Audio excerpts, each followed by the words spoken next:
Assalamualaikum warahmatullahi wabarakatuh. Sekolah merupakan suatu institusi moral di mana institusi itu harus dijaga dengan nilai-nilai kebajikan yang universal. Disinilah pentingnya pemimpin pembelajaran dalam pengambilan keputusan yang berbasis pada nilai-nilai kebajikan sebagai seorang pemimpin, di mana keputusan itu akan sangat berpengaruh terhadap institusi moral atau sekolah yang tentu saja berdampak bagi masa depan. Saya Erwan Rohadi, calon guru penggerak Angkatan 8 dari SMA Negeri 12 Kota Tangerang.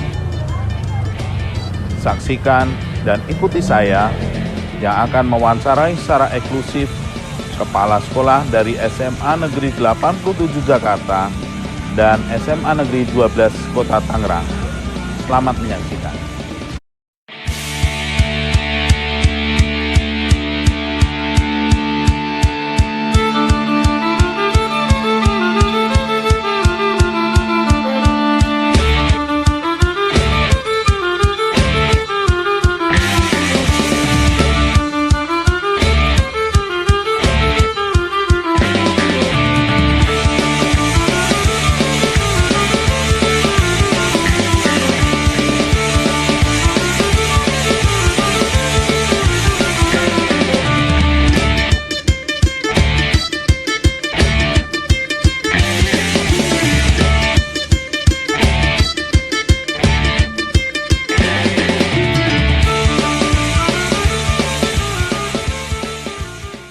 Assalamualaikum Bu Yuli.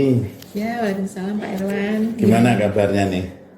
Alhamdulillah sehat. Pak Erwan gimana? Ya beginilah. Kayaknya makin makmur. Ya begini, kurang olahraga kali ini Bu. Iya. Gini Bu, kebetulan saya akan mendapatkan tugas dari calon guru penggerak untuk mewawancarain kepala sekolah tentang permasalahan pengambilan kebijakan. Kemudian mohon diizinkan untuk menyampaikan pertanyaan-pertanyaan tentang pengalaman Bu Yuli selama menjadi kepala sekolah, terutama dalam pengambilan keputusan. Nah, tentu Bu Yuli pernah mengalami sebuah kasus.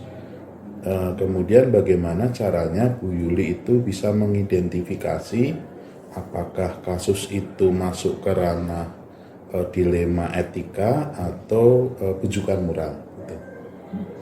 Ya, baik Pak Erwan. Sebelumnya terima kasih nih Pak Erwan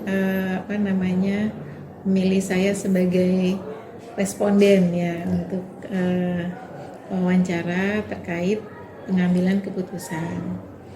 Nah, mungkin dalam pengambilan keputusan itu memang kita secara teori kita belajar dilema etika, terus bujukan moral gitu ya.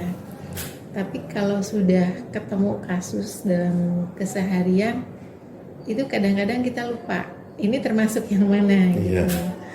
Nah, dilema etika atau bujukan moral itu mungkin kalau menurut saya pertama dilihat kasusnya dulu. Ya, apakah kasusnya itu sesuatu yang keduanya benar, tetapi kita harus melihat yang paling baik atau paling kecil kemungkinan resikonya. Itu, nah itu saya nggak tahu itu dilema etika atau bujukan moral itu ya kita identifikasi dulu, kemudian imbasnya ke orang banyak. Nah, itu tentu kita harus melihat. Terus pengambilan keputusannya ini, kasusnya ini termasuk melanggar hukum atau enggak. Terus apakah kasusnya ini juga melibatkan unsur belas kasihan. Kalau nanti misalnya nggak saya ambil, aduh kasihan. Atau misalnya kalau nanti saya ambil, orang lain jadi dirugikan. Ya, mungkin itu, apakah seperti itu? Ya mungkin seperti itu Bu. Memang ada perbedaan antara dilema etika dengan bujukan, di mana tadi kalau kasus itu benar melawan benar itu tentu saja dilema etika, tapi kalau salah satunya salah ya pasti itu bujukan gitu. Nah selama ini bagaimana Ibu menjalankan pengambilan putusan di sekolah ini, terutama untuk kasus-kasus ada dua kepentingan yang sama-sama benar atau sama-sama mengandung nilai kebajikan, gitu Bu. Apabila kasus tersebut sama-sama mengandung nilai kebenaran, biasanya saya akan meminta pendapat dari tim manajemen. Ya. Pendapat dari orang lain kan belum tentu pendapat saya benar, terus saya akan meminta masukan, kemudian nanti akan saya olah kembali. Ini yang paling artinya kalau dia sama-sama benar, yang tentu kemungkinan memiliki efek yang terkecil. Apabila keputusan resikonya nggak besar ya Bu ya. Ya, apabila keputusan itu diambilkan, kita harus melihat juga Pak Erwan, yang sesuatu yang benar itu belum tentu baik. Iya. Nah, apakah di antara dua-duanya yang benar ini yang memiliki kebaikan terbesar, itu yang kita ambil. Kemudian kira-kira langkah-langkah atau prosedur seperti apa yang biasa Ibu lakukan selama ini? Biasanya misalnya ada suatu kasus, kemudian saya akan pertama mungkin identifikasinya itu melibatkan siapa saja. Misalnya kalau kasus anak melibatkan peserta didik, guru atau wali kelas, apakah melibatkan guru mapel juga, guru BK. Nah, di situ nanti kita identifikasi, kemudian kita pertimbangkan. Nah, dari masukan-masukan itu lalu kita cari akar permasalahannya. Nah, sudah ketemu akar permasalahannya, kita diskusikan lagi. Artinya kalau di BK itu seperti konferensi kasus gitu. Iya. Gitu, kita diskusikan lagi, baru nanti kita ambil solusinya. Nah, solusinya itu kembali lagi ke yang tadi. Kalau solusinya semuanya baik, diambil yang memiliki kebenaran dan kebaikan yang terbanyak. Jadi step-stepnya tentu saja ada seperti itu. Kemudian kita juga resikonya nggak terlalu besar ya Bu, sehingga kita bisa memilih mana yang terbaik di antara yang baik mungkin ya. Baik, hal-hal apa saja yang selama ini Bu Yuli anggap efektif ya dalam pengambilan keputusan atas kasus-kasus dilema etika ini Bu? Intinya hal-hal yang menganggap efektif, mungkin kita begini dulu, misalnya ada kasus, setelah kita identifikasi lalu kita pikirkan bahwa jangan berpikir bahwa masalah ini nggak akan diselesaikan, atau bahwa ini masalah besar yang melibatkan begini-begini. Kita mungkin harus yang pertama mungkin kepala dingin dulu ya, di situ berpengaruh. Nah, kemudian menerima masukan-masukan, pendapat-pendapat, baru nanti kita simpulkan. Hal-hal apa aja yang selama ini merupakan tantangan dalam pengambilan keputusan pada kasus-kasus dilema etika? Ya, yang menjadi tantangan, nah mungkin namanya suatu keputusan yang diambil, tentu namanya orang banyak ya dalam suatu organisasi, tidak bisa memuaskan semua orang. Kadang-kadang menurut kita sudah baik, menurut orang lain belum. Ya, pemikiran orang beda-beda. Iya, karena pemikiran orang beda-beda. Yang pertama mungkin seperti yang sudah saya lakukan, kalau misalnya ini keputusan yang saya ambil seperti ini, karena dasarnya ini, saya sampaikan, dasar pemikiran yang diambil itu ini. Kemudian kenapa ini diambil? Karena nanti kemungkinan kebaikannya ini, gitu. Jadi itu harus kita sampaikan. dan kita nggak bisa memaksakan dia harus menerima, tetapi kita berikan pemahaman. Kenapa keputusan itu diambil, tadi dasarnya apa, kebaikannya apa. Nah itu harus kita sampaikan sehingga yang sudah sih bisa menerima. Jadi paling tidak kan apa yang jadi keputusan ibu itu bisa diterima walaupun dengan tanda kutip ini sudah menjadi keputusan, kemudian kita sosialisasikan dan akhirnya toh dia tetap bisa menerima karena keputusan ini menjadi keputusan bersama ya Bu ya. Iya.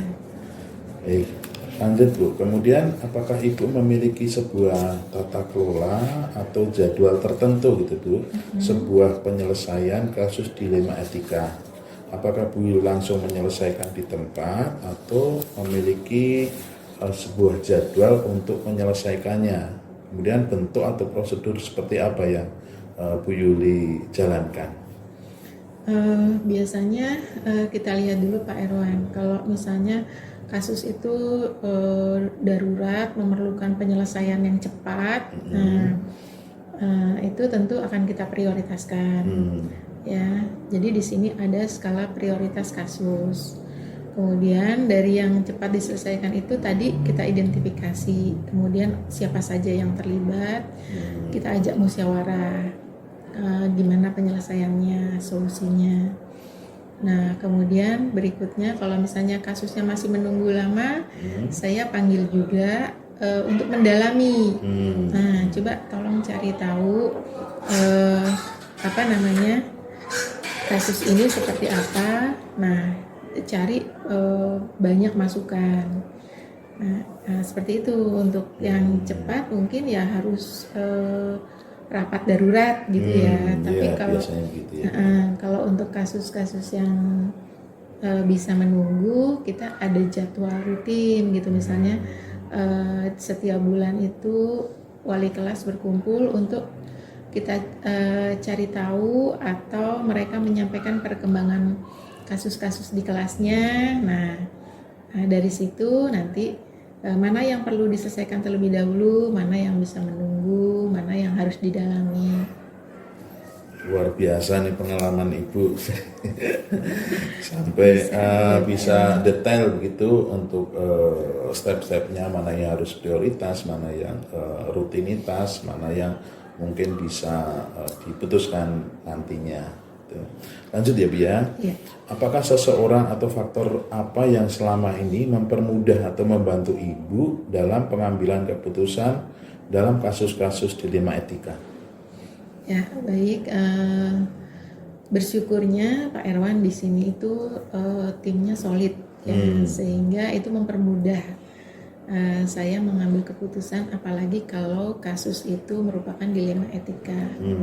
Jadi teman-teman wakil di sini sangat mensupport dan selalu memberikan pendapatnya secara rasional gitu. Dan mereka teman-teman wakil atau tim manajemen itu semua mempunyai visi yang sama, gitu kan, itu mudah ya kalau kita pemikirannya sama.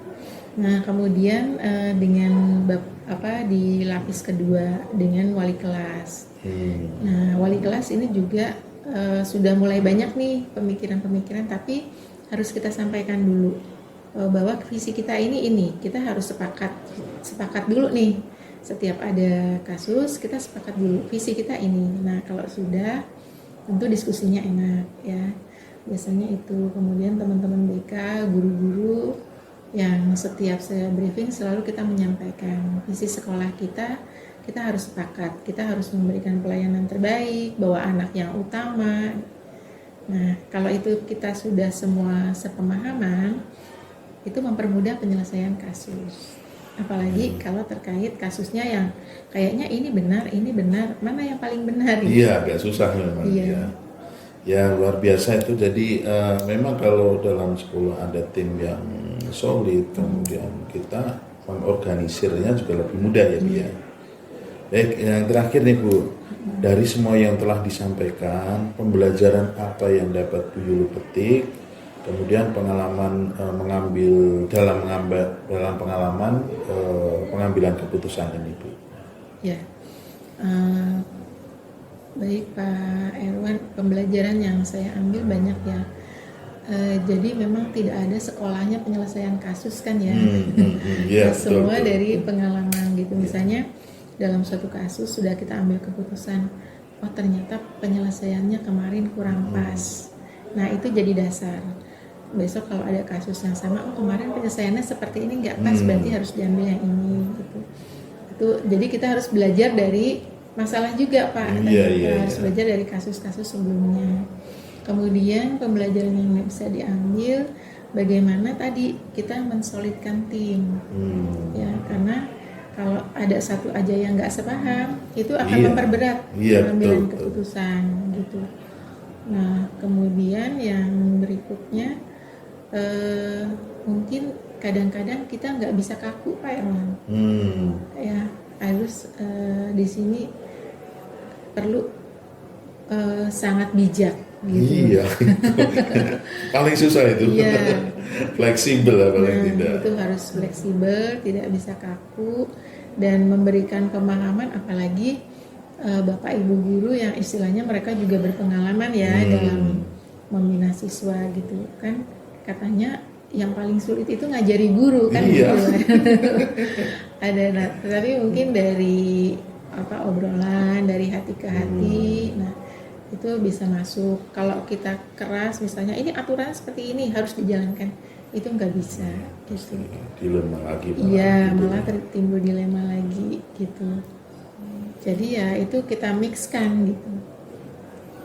Baik, makasih luar biasa Ibu sudah berbagi pengalaman dengan saya, terutama luar biasa pengalaman yang Ibu sampaikan itu bisa menjadi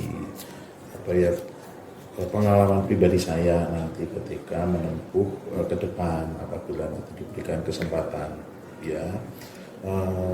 Sehat terus Bu, dan mungkin ini doa saya untuk Ibu tetap menjalankan amanah dengan keputusan-keputusan yang sesuai dengan nilai kebajikan. Terima kasih Bu. Ya, sama-sama Pak Erwan. Ya. Sukses juga Pak Erwan ke depannya ya. Mudah-mudahan lancar jalannya. Amin. Bisa jadi pemimpin di sekolah. Amin. Makasih Bu. Ya, sama-sama Pak Erwan. Waalaikumsalam.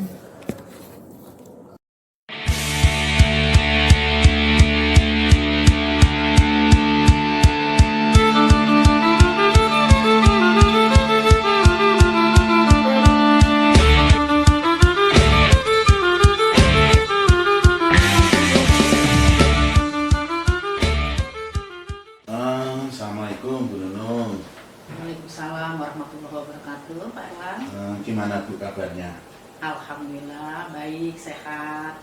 Pak Erwan bagaimana kabarnya? Alhamdulillah Bu, saya juga diberikan kesehatan, diberikan keberkahan dan masih bisa menjalankan aktivitas sehari-hari dengan lancar. Amin. Begini Bu, saya mendapatkan tugas dari calon guru penggerak untuk mewawancarai kepala sekolah Bu. Jadi saya mewawancarai kepala sekolah tentang pengambilan kebijakan dan mohon sekiranya Ibu mengizinkan saya untuk menyampaikan pertanyaan-pertanyaan tentang pengalaman Bu Nunung selama menjabat sebagai kepala sekolah di sini, terutama tentang pengambilan keputusan. Kemudian tentu Bu Nunung pernah ya mengalami sebuah kasus. Kemudian bagaimana cara Bu Nunung mengidentifikasi apakah kasus itu masuk ke dilema etika atau kasus itu masuk ke rujukan moral. Gini Pak Erwan, kalau kita menghadapi sebuah kasus, kita kan pastinya melihat ada kepentingan yang berbeda. Nah, dari sini kita bisa melihat kalau kenyataan itu keadaannya benar melawan keadaan benar, maka itu disebut dengan etika atau dilema etika. Ya. Nah, tapi kalau kenyataan itu yang satu keadaannya benar melawan salah, itu disebut dengan rujukan moral. Nah, itu biasanya untuk mengambil kebijakan ya, kita mengadakan identifikasi dulu agar tidak ada kesalahan dalam mengambil keputusan. Nah, selanjutnya dari masing-masing kasus itu kita harus pahami begitu, mana yang merupakan dilema etika dan mana yang berupa rujukan moral. Nah, selama ini bagaimana Ibu menjalankan pengambilan keputusan di sekolah ini, terutama untuk kasus-kasus di mana ada dua kepentingan yang sama-sama benar atau sama-sama mengandung nilai kebajikan? Nah, khusus untuk kasus dilema etika yang sama-sama mempunyai kebenaran itu dan mempunyai nilai kebajikan, tentunya agak sulit ya Pak Erwan untuk menentukannya. Kemudian terkadang kita juga kurang yakin ya mungkin atas keputusan yang kita ambil tersebut. Karena itu seringkali saya melakukan koordinasi kepada para wakil kepala sekolah untuk mengambil kebijakan tersebut. Berkoordinasi ya Bu ya. Tentunya kami berkoordinasi padanya. Itu Pak Erwan. Kemudian langkah-langkah atau prosedur seperti apa yang biasa Ibu lakukan selama ini? Biasanya langkah-langkah yang saya lakukan itu pertama saya mengadakan identifikasi dua kasus tersebut. Yang kemudian mengumpulkan data-data. Selanjutnya yang tadi itu data-data untuk data pendukung ya Pak Erwan. Selanjutnya yang ketiga mencari bukti yang valid ya dan nyata, tidak asal mendengar saja begitu. Kemudian yang keempat mencari solusi alternatif. Itu pun tidak diperlukan. Dan yang kelima mengambil tindakan dari langkah-langkah tersebut. Itu paling tidak ada tahapan-tahapannya itu ya Bu ya. Tahapan seperti itu. Hal-hal apa aja yang selama ini Bu Nunung anggap efektif dalam pengambilan sebuah keputusan pada kasus-kasus dilema etika? Ya tadi Pak, pertama mengidentifikasikan masalah dan yang kedua kita kumpulkan data. Ya selanjutnya mengumpulkan data tentu dengan cara mencari informasi, kemudian tentu informasi yang relevan ya. Selanjutnya mencari solusi dan baru mengambil keputusan akhir. Itu yang pertama. Dan yang kedua memanggil secara personal, ya, memanggil secara personal yang berkaitan dengan kasus dilema etika dan menanyakan permasalahannya untuk menggali informasi sehingga dapat memberikan solusi tergantung tingkat kerumitan masalah itu, Pak Erwan. Biar tidak terjadi kesalahpahaman mungkin ya Bu ya, secara personal. Baik Bu, hal-hal apa aja yang selama ini merupakan tantangan dalam pengambilan keputusan pada kasus-kasus dilema etika Bu? Tantangannya sebenarnya rada sulit ini ya Pak ya. Biasanya tantangannya itu adalah betulkah atau sudahkah saya mengambil keputusan ini secara adil? Begitu. Masalah hati nurani itu ya Bu ya. Iya, itu Pak. Oke. Kemudian apakah saya sudah berlaku adil? Apakah saya ada memiliki rasa kasihan, empati padanya dan seterusnya. Gitu Pak. Iya. Baik. Apakah Ibu mempunyai sebuah tata kelola atau mungkin jadwal tertentu dalam sebuah penyelesaian kasus dilema etika? Apakah Bu Nunung secara langsung menyelesaikan di tempat atau mungkin memiliki sebuah jadwal untuk menyelesaikannya? Bentuk atau prosedur seperti apa yang Bu Nunung jalankan? Iya. Biasanya kalau yang namanya kasus-kasus itu kan ada yang tadi ya Pak ya, memang itu timbul dengan adanya apa tuh tadi namanya ya, kalau etika itu kan ada suatu Permasalahannya permasalahannya benar ya, Bu, ya? benar-benar dengan benar ya Pak ya. Iya. Berarti itu kan ada, kalau kita selesaikan harus ada diklat teknisnya ya. Iya, Petunjuk betul. pelaksanaan, petunjuk sih, tentunya itu terjadwal ya Pak ya. Iya, iya. Terjadwal. Ada targetnya ya, Bu, Ada berarti. targetnya yang harus kita selesaikan kasus-kasus tersebut gitu. Dan ada juga mungkin kasus yang tidak terjadwal Pak, yang serta merta memang ini harus Ya, segera diselesaikan. insidental ya, Insidental, Bu, ya, betul. harus Jadi, segera diselesaikan. Iya, mungkin. betul, jadi Ya. sifatnya harus segera diselesaikan. Oh ini insidental loh, harus diselesaikan nih, gitu kan? Jadi kita melihat sejauh mana kasus ini memang segera diselesaikan begitu Pak. Baik. Ada yang terjadwal dan Ya, enggak ya, Bu, ya. tidak terjadwal, seperti itu Pak Erwan. Adakah seseorang atau mungkin faktor-faktor apa aja yang selama ini mempermudah atau membantu Ibu dalam pengambilan keputusan dalam kasus-kasus dilema etika ini, Bu? Nah, gitu. Karena Ibu di sini sebagai kepala sekolah tentu tidak berpikir dan bekerja sendiri ya Pak ya. Iya, betul. Jadi tentunya ada orang-orang Yang membantu tim ya, Bu, ya. kita yang membantu dalam menyelesaikan kasus-kasus tersebut. Yang dilihat dari apa ya namanya jenisnya ya Pak ya. Iya, betul. Kalau dalam sekolah kan ini apa berkaitan dengan Siswaan, kurikulum, pesiswaan, sarana, kemudian kehumasan, mungkin tentang keuangan dan sebagainya itu Pak. Jadi kita tentunya punya orang-orang itu untuk menyelesaikannya. Begitu Pak Irwan. Nah, terakhir nih, Bu, dari semua yang sudah disampaikan, pembelajaran apa yang dapat Bu Nunung petik dari pengalaman pengambilan keputusan tadi, Bu? Ya, di sini pengalaman yang dapat saya petik ya, bahwa sebuah kasus itu bukan harus ditakutkan gitu ya Pak ya, Iya. tetapi harus kita selesaikan karena suatu ilmu, wawasan, pengalaman itu memang bersumber dari kasus dan bagaimana cara kita menyelesaikan kasus tersebut. Jadi banyak pembelajaran di situ Pak Erwan. Begitu. Bisa jadi patokan untuk kasus-kasus yang lain ya, biar Betul. mungkin ada. Jadi untuk ya istilah kata sebagai bukan pembanding ya, istilah kata pengalaman Iya. yang kemarin seperti ini harus diambil keputusannya seperti ini begitu. Baik, terima Ya, kasih itu, Bu, Pak sangat Erwan. menginspirasi saya ini, Bu. Sama-sama.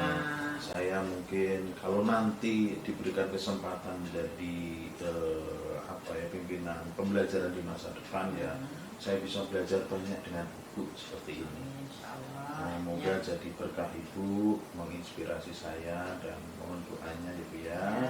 Mungkin itu yang saya sampaikan. Terima kasih Bu. Baik Pak Erwan, sama-sama sukses selalu buat Pak Erwan. Semoga CGP-nya berjalan dengan lancar, Amin. mendapatkan nilai sangat memuaskan ya. Amin ya rabbal alamin. Sukses ya, selamat ya buat Pak Erwan semua. Terima kasih Bu. Ya, Assalamualaikum. sama-sama. Waalaikumsalam warahmatullahi wabarakatuh.